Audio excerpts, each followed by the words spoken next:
First I think happy வெட்டிங்கோட audition கழிஞ்சு ஒரு ஆடிஷனுக்கு போனேன். ஸோ அந்த டைமில் இது என்ன மூவின்னு தெரியாது. அப்போ போனேன். அப்போ அவர் சொன்ன என்னன்னா, கிரேஸ் உங்களோட மீட்டர் வந்து கொஞ்சம் அதிகமாக இருக்கு, கொஞ்சம் டவுன் பண்ணணும். நாடகம் ஒரு மீட்டர் இருக்கு. பிகாஸ் அந்த டைம்ல நாடகம் பண்ணிட்டே இருந்தேன். பிகாஸ் என்னன்னா, நம்ம நாடகம் பண்ணும்போது ஸ்டேஜில் ஒரு 100 and 200 பீப்புள் இருக்கும்.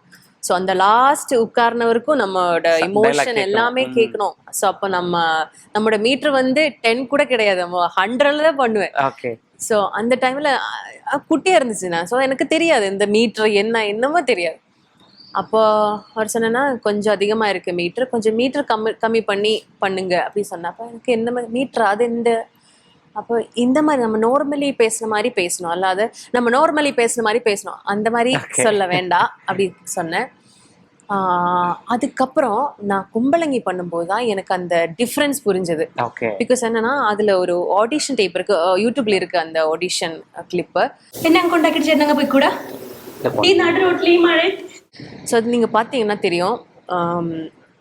அவர் நமக்கு கொடுக்கிற இன்ஸ்ட்ரக்ஷன் அது அதனால் I don't know how to explain that. But நம்ம உள்ளே இருக்கிற இமோஷன் அது வெளியில் கொண்டு வரும்.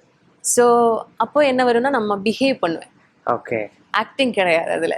ஸோ பிஹேவ் பண்ணுவேன்.